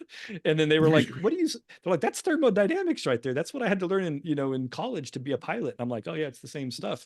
But I'm nerding out on thermodynamics and, lift and glide slopes and whatever, just because I wanted to be a good parachutist. Turns out I wasn't very good at it. Spoiler alert, I broke my leg. But that's normal to get into a new thing, right? I started playing guitars and like I nerd out on guitar stuff, right? But we don't nerd out on Christianity very often anymore. And yeah, I think that's kind of the point. and I don't think most people are self-directed in that. And that's why you need a church that I agree. I agree with insist on that. that. That says things like what you read in Hebrews 5. I have much to say about this, but it's hard to explain because you're slow to learn. Though by this time you ought to be You should be teachers. teachers, but you still need milk. Yeah. Yeah, you need someone to feed you your bottle because Yeah. you're infants. And that wasn't just a a lighthearted rebuke. That was a stern warning about losing their salvation. But we have a version of the gospel that tells people you can't lose your salvation. You don't do anything, you contribute nothing, it's all God, zero you. Any time, like I told you about when I quoted Second Peter to somebody, the therefore make every effort to add to your faith all of these qualities. That's not what it means. Well, Yeah.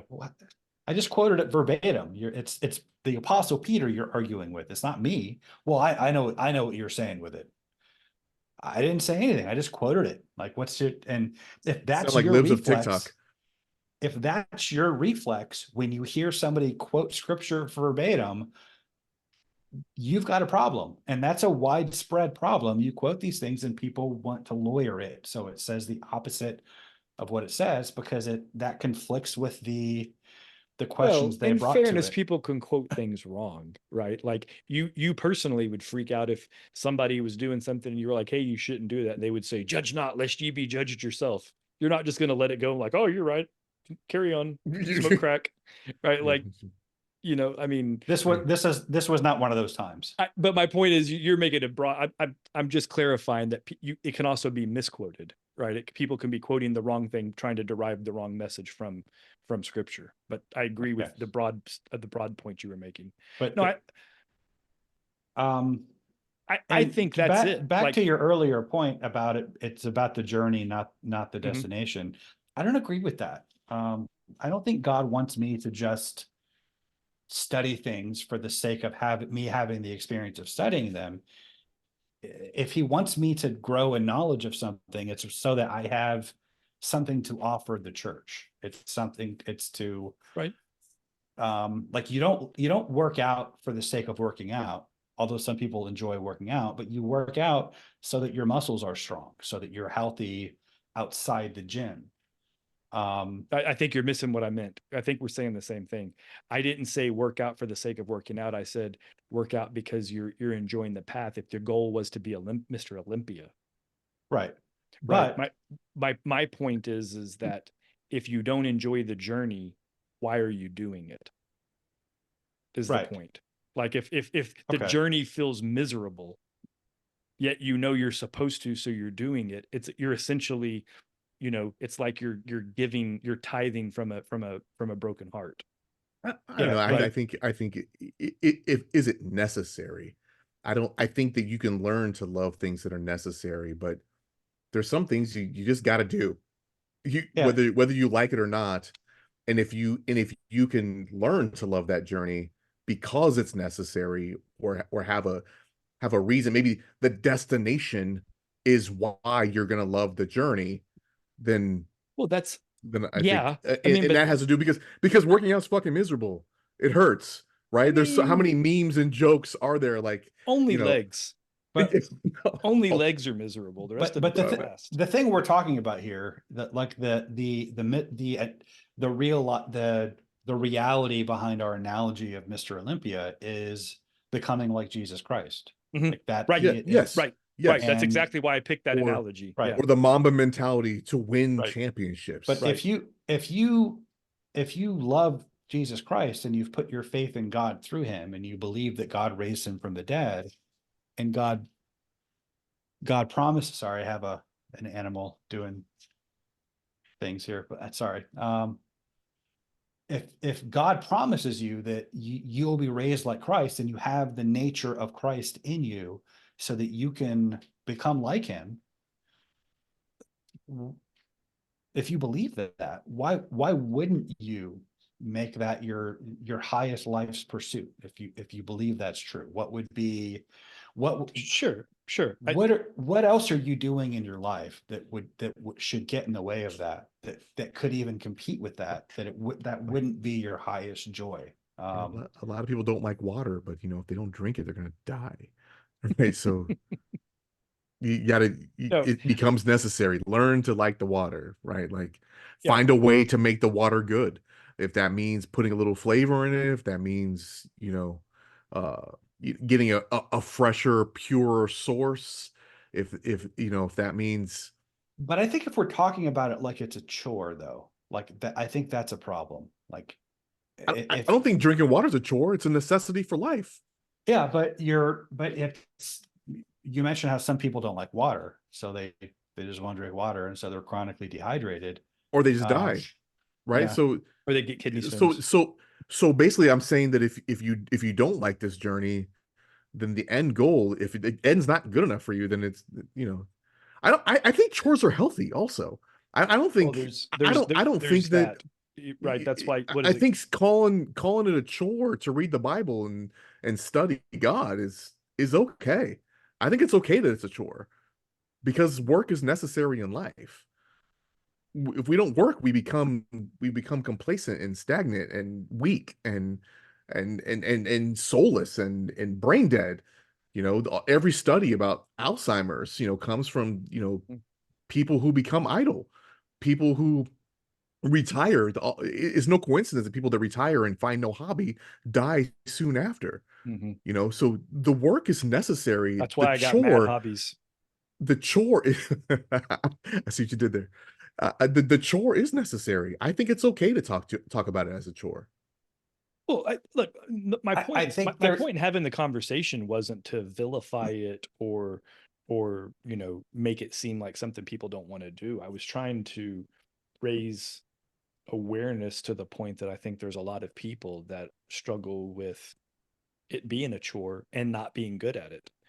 And Right. Without the and proper guidance, if you walked into a gym for the very first time that's and you exactly don't know right. where or how to start and no one to help you along, then your muscular journey is going to fall flat right there. Mhm. Um, maybe some people are more self-driven. Maybe they sit in a corner and watch for a while before they jump on the machine. Others need a personal trainer, Or they buy right? a bunch So, of magazines and sit in their barracks and read them right. and There, Yeah. but there has try to to be pull some kind stuff of out of it. guidance. Let me qualify my chore remark a bit. Along the lines of what you're saying, it can feel like a chore, and so people don't want to do it. But it's one of those things, like, but that's where faith comes in. You go to the gym because you believe if you do this, if you commit to the process, even though you don't see results immediately, you're not going to get instant gratification. But if you believe, if you have faith in the process, you're going to do it, and you're going to see rewards from doing it. And that, Right. And then you know what, I agree with that analogy there. I just think that it's hard to have faith when you're lost in direction. yeah, It's really tough to have the faith in the end state when you don't know where you are, when you're Especially stuck in the void. if we're using and the workout analogy, I think that's a fair one because all three of us have spent some time in the gym. If you're as anybody watching the video portion can tell by looking at us. but the you know, going to the gym is different if you're 20 and your three buddies are going also, right? Or if Right. you're 60 and you've never been in the gym and you're 400 pounds, I'll also right? make this analogy to Brian. Also, if you are naturally strong, bench pressing is fun, right? If you picked up the bar for the first time, you're like, oh shit, I'm already stronger than half the dudes here. Where somebody who's intellectually superior to somebody or have a reading comprehension higher than somebody else's, it's an easier chore to do if you're used to reading anything, let alone the Bible. I think that Brian is a guy who picks up books and comprehends them easily He got an and athletic takes in brain. all the information. I But thought you were talking about he's the my guy that gym jumps on the bench performance. press and easily benches 225 and like, oh shit, what's so hard about going to the gym? See, that's what I thought you were getting at before. It is. Or or the guy Thank, that, picks thanks up a for playing football for the along. first time and just flings it 50 yards and I, like, I what's so hard about that? I just But saw a the thing. There's some pitcher. I don't know his name. I didn't memorize it when I read the meme. He's a Uh-huh. 22-year-old pitcher right now. He didn't pitch ever until he was 18. Like he never threw a baseball. Yeah, that's a thing. Or Tim have you guys Duncan. ever? Tim Right. Duncan didn't play basketball till he was in college. Brian, so I know you're not a sports guy, but San Antonio Yeah. Spurs, one of the, top players of all time. I'm not going to get into where he ranks because that's a stupid conversation. But he is considered one of the better big men to have played in the Hall of Fame. He's got 5 rings, could have had 6. Should have had 6. He didn't play basketball as a kid. He was a swimmer and a diver for The Virgin Islands. yeah, Right. Yeah. shoot, what's that? The Devils, crap. I'll think of it later. But for some college in the Virgin Islands, and the basketball coach goes, "Who are you? And why aren't you on my basketball team?" And he You're basically gigantic. grabbed him and was like, "Nah, he's coming to play basketball. Forget the stupid dive-in swimming crap. You don't need this height." And he taught him basketball, and the dude became one of the greatest to ever play the game, right? So, like, the point was he had some natural aptitude. Some of it was God-given. Right. Just he was Oh, 6'11", you mean right? you So mean Brian was already an can't coach adult 6'11", before he became a Christian? right? Like Brian's Tim Duncan of the Christian world. Oh, Right. shucks. Right. That's high praise, Brian.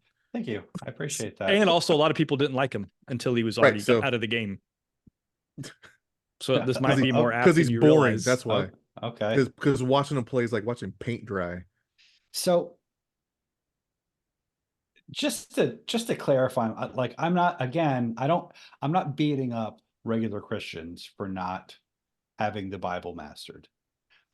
I'm beating up preachers for not having it mastered and for not facilitating that among their congregants. Just like we don't beat up out of shape people seeking to get in shape. We beat up personal trainers to give bullshit What are you talking gouge. about? Out of shape people are the only people I can beat up. So, You but very my well. main problem that I just need to make this point before the podcast ends, and then I'll probably be content. Like we've been talking about how it's a process. You have to make every effort to add to your faith these qualities, and it's a lifelong process. You have to strive, and like Philippians chapter 3. I've been like obsessing over that chapter this week because I discovered that Greek word exanastasis. I don't want to get into that, but there is, you have to strive. You have to work out your salvation with fear and trembling. A lot of people don't commit to the process. One, because they go to churches that insist that there is no process. There's nothing for you to do. You're just a passive object. They go to Planet Fitness. They would go to the Planet Fitness version of church. This analogy's got a lot of legs. There's kind of the catch-22 here, where one, if they are told that there's a process, then it requires their devotion. They don't have the apologetics aspect. They're not taught why it's true, why this is something that they can and should commit their lives to. They're told it's true in a yes, Virginia, there is a Santa Claus kind of way, but not in any way that's real and concrete. If they do go to a church that has a strong apologetics component where they're taught to be committed, a lot of churches, they don't have an outlet for that level of commitment because they don't teach them that there's a process. So it's like we have this sort of autoimmune disease where we don't really believe it. We're just kind of told to suspend disbelief as the kind of the social currency to belong to the group. But if we do really believe, if we have that level of devotion, there's no outlet for it because we don't have churches that do the Ephesians 4 thing where they train you in that making of every effort, where they mentor you to participate in the divine nature. We just don't have that concept of ourselves. Anyway, that's my point. Yeah, if you would have just answered the question a long time ago instead of trying to understand the question, like you answered it really well in the second half of this. Like that was a good answer too. Like, thanks. Well, what's wrong with you? I had to understand the question first. Did you? I think you did. I think you did understand the question. I think you just wanted more from the question. It's like you wanted the question to be more than what it was, which is our whole topic of simplicity. The question was really simple, and you made it more. Like people make the Bible. I can't win. No, you can't, loser. So, but that's a good answer. Good job. Thanks. Thanks. I mean, thanks, I guess. I mean, I feel like there's no easy wins here, Brian. I just, okay. Yeah. I mean, I'm Enjoy sorry. the process. This is the process. I'm sorry, but you're welcome. Or I have no idea how to answer that, Dre. I don't know. It's okay. I had a boss of a boss that used to do this in public, and he would like just rip people to shreds. And then he'd be like, look, I love you like a brother. If I didn't think you could take it, I wouldn't have you in this position. So like, just do better next time. And he would like, we called it punching and hugging. Like he'd bring you out in public and just like rip you to pieces and then be like, but man, I love you. You're so good. You're the best we've got. So I expect more from you. So just step up and do more. And you're like, what the hell just happened? Thank you. Right. Stop coasting on sir? Stop Anytime? coasting on your looks, you piece of crap. Exactly. Yeah. It's almost like some some Stockholm syndrome kind of stuff. Because you're handsome and can get away with anything you want, you piece of crap. It's worked so far. Right. Yeah. So John, Right. is that good enough for you? I'm sure he this- doesn't like the answer because he's like, Matt, what John's gonna call, he's gonna call me and be like, it took Brian 2 hours to say precisely what you said to me in 10 minutes. That's what he's gonna say. Oh, And he the didn't like- Sabbath. And he didn't like my answer, by the way. So, oh yeah, the Nice. Sabbath. We're gonna talk about Sabbath. Sabbath is Saturday. It's always been Saturday. But we're not Jewish, so we're not under. Right. Or Seventh Day under the- Adventists. Yeah, we're not under the law of Moses. So, but it's a good idea to set a day apart to rest and worship God. And the church has done that on Sunday traditionally, because that's the day Jesus rose. Except all There's the a people that whole- work at church. Yeah, but just like the Well, so synagogue. that was part of the follow-on question he had. He's like, so let's say you have to work on a Saturday because you work at a bank. That's a stupid analogy. You work at Right, a grocery restaurant, store, grocery a store. restaurant. Yeah. He's like, so if you have to work on a different day, can you just pick a different day? Be like, well, I'm off on Monday, so that's going to be my Sabbath. Well, Is that keep it in the spirit of the Sabbath? Like we took this Sabbath thing and turned it into like an hour-long conversation, right? but it's important to first like realize the broader principle that we're not under law, we're under grace. Mhm. Like, So that means there's no rules. it's not that there's no rules, it's that like you're not, the rules are there. If there are rules, if you're keeping laws, it's because you love God and trust that these laws are for your benefit. So if you're looking at it in terms of, is God going to get me if I don't keep the letter of this law correctly? Well, you're kind of missing the point. The point is understand why the law is there, why God wants you to do that for your benefit. And then you want to do it for its own sake, because doing it is the reward. And like keeping the Sabbath, keeping the spirit of the Sabbath, the On a Sabbath Tuesday, the Sabbath cool. was made for man, not man for the Sabbath, was Jesus's point, which So I know. and Yeah. Hmm. So here's my response. I agree with you. But your answer was not a simple answer. And it actually feeds back into the opening question of the show.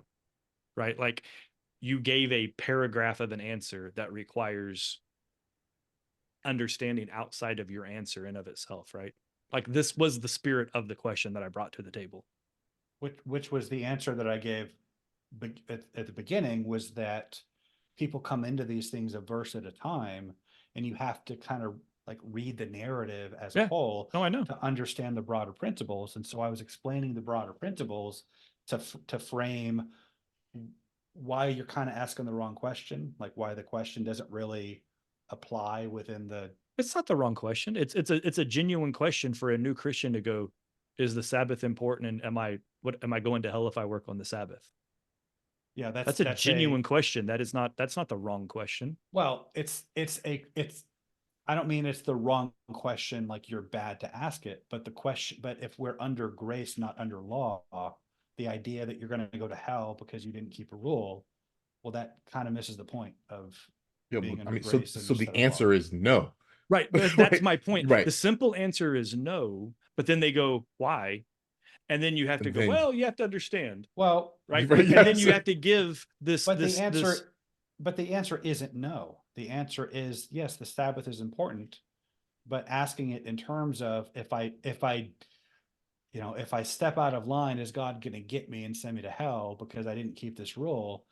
That's a more important question to address than what do you do with the Sabbath? It would be irresponsible if somebody asked me that question and I just gave them a legal answer as if keeping the rule that we're talking about has the import that they're assigning to it. That's the more important thing to address than what do you do with the Sabbath? Because whatever answer I give about the Sabbath is worthless to them if they don't understand that broader point that frames it. I agree. Ergo, the point of you have to be somewhat of a philosopher, theologian, historian, anthropologist to be able to understand any answers Or a to pastor. theological questions. Right? Like that was the point. Or a competently trained pastor. Which they're all of Well, those pastors things. are those things. Right. They should be those things. Yeah. Yeah. So Good job. thanks. I think we actually wrapped up a topic. Maybe the first time ever. That Hold on. wasn't a movie review. Maybe we did. Hold on a second. Please No. don't tell me you need to read one more verse to us. No, we got to start over. Oh, okay, very cool. So if you're still with us, you weren't recording all this time. This podcast is no good. We gotta scrap it. Start over. We are on all the places where you get your podcasts, including YouTube. And if you prefer to see us on YouTube, please hit that subscribe button and maybe the notification bell. Share the show with your friends. You can catch me at Instagram at SuperDre, and you see the other places for the other fellas. Yeah, all of our socials are in the description below. thirdhelix.com. all the platforms. And I think that this conversation probably generated some questions from some people. So please, if you listen to this, go ahead and comment, and we're gonna check this one. I think this is a good one to check and answer any questions that somebody has. Yeah, tell us if there was if there's a point that's always been confusing to you, if you disagree with our takes, right, especially that, takes, yeah. Or if there's something else you want us to address, if there's a topic that's bugging you related to this or anything in general, right? If there's just a topic that you guys want us to tackle, John happens to have my cell phone number. I'm probably not going to put it out to the masses. Although if you guys want to do a Patreon subscription, I'll give you my I'll give you my direct cell phone number. There's a teaser for future subs that we'll throw out there. But yeah. Brian, you got anything else? No, I think we did it. I think we covered it all. All right, very cool. So, with that, I will say stay enlightened, stay curious, and we will see you next week. God bless.